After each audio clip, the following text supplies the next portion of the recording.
সকলোকে মোৰ অন্য এটি মিনি ব্লগলৈ স্বাগতম জনালোঁ। এই মিনি ব্লগটো হ'ল মোৰ 10 নম্বৰ মিনি ব্লগ। আজি খাব ওলাইছোঁ ৰবাব টেঙা। ঘৰৰ মানে বহুতো ঘৰৰ পৰা আনিছিলে এই ৰবাব টেঙাটো।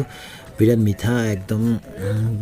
আৰু ৰবাব টেঙাটোক আপোনালোকৰ ফালে কি বুলি কয় জনাবচোন।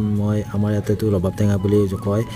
আৰু এইফালে ভণ্টি মানে কাটোতে কোনো নাথাকে আৰু খোৱাৰ সময়ত বহুত মানুহ আহি যায়। এইফালে তাই লৈও গৈছে একদম। এয়া মোকো দিছে আৰু এইফালে তাই ঘৰৰ কাৰণে লৈ গৈছে, দেখিছেনে? কাম কৰাৰ সময়ত নাহে, যেতিয়া মানে একদম গুচাই মেলাই যেতিয়া চাফ চিকুণ কৰি ল'ম, তাৰপিছত যেতিয়া খোৱাৰ সময় সেইফালে পৰিব লৈছিলে তে সেই সময়তে মানে চবেই মানে একদম মানে আহি কেনে খাব বিচাৰে। অকলে কামখিনি কৰিলোঁ, বাকী এতিয়া এয়া এক বাতি লৈ ল'লোঁ এতিয়া টেঙাখিনি একদম মজাকৈ আৰু এয়া দিলোঁ। মজা তামাম লাগিছে খাই কেনে।